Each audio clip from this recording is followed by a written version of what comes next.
I'm going to run through how to replace the reticle on your plate if you have accidentally cut into it, or for some other reason you've ordered a replacement part through Shaper. This will walk you through how to remove your existing reticle and then replace it with the drop-in replacement provided by our team.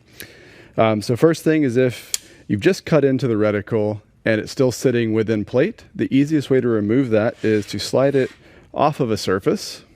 You're going to pull the reticle towards you to the end of the apex, and then with a slight twisting motion, just lift the reticle out of its placement, or out of its slot, and then you should be able to pull the whole assembly out.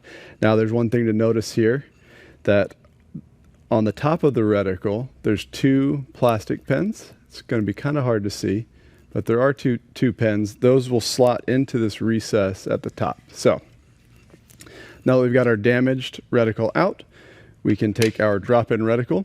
You'll notice that there are two pins on either side, one on this side, one on this side. These are spring-loaded. That's important to note as we go to put this in. So let's go back to the top camera. All right, so as we slide this into the recess at the top, we're going to notice that these two pins that I just mentioned are going to come into contact. What we're going to want to do is to locate one pin into the channel.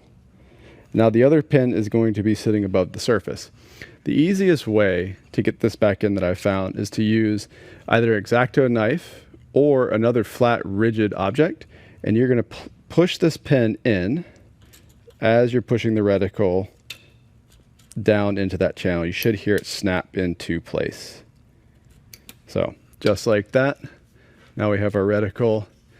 It's good to go. We'll confirm its function. Easy as that.